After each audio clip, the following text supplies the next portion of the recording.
ఓం శ్రీ సాయినాథాయ నమః. శ్రీమతి లక్ష్మీబాయి షిండే. శ్రీమతి లక్ష్మీబాయి షిండే బొంబాయి నివాసిని, ధనవంతురాలు, ఆడంబర ప్రియురాలు.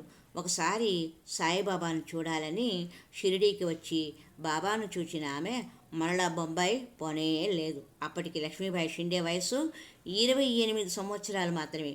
బాబావారి వయస్సు 60 సంవత్సరముల పైబడి ఉంటాయి. బాబావారు లక్ష్మీబాయి షిండేని చూచి, అక్క వచ్చావా అని ఆప్యాయంగా పిలిచారు.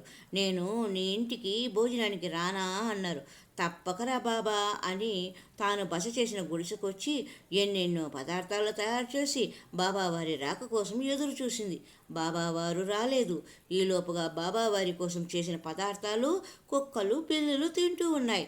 చూసింది లక్ష్మీబాయి షిండే. కోపం వచ్చింది. వస్తానని చెప్పి బాబా ఎందుకు రాలేదు అని అడుగుదామని ద్వారకామాయికి వెళ్ళింది.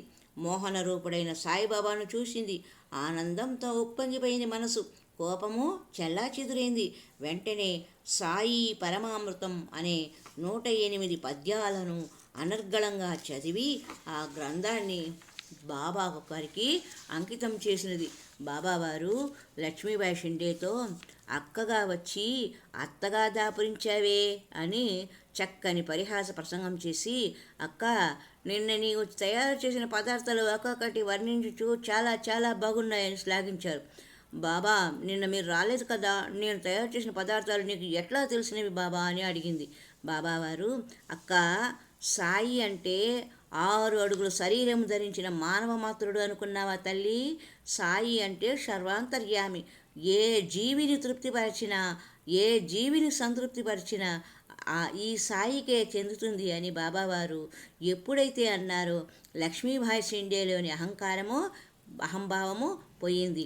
ఆ ధనమంతా ఏం చేసిందో తెలియదు. ఆ ఆడంబరం అంతా తొలగిపోయింది. సామాన్యురాలైంది. నిరంతరము శ్రద్ధాభక్తితో సాయిబాబా సేవ చేసింది.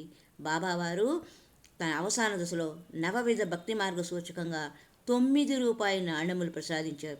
ఇప్పటికీ లక్ష్మీబాయి షిండే ఇంటిలో బాబావారు ప్రసాదించిన 9 రూపాయల బిళ్ళలు భద్రపరచబడినది.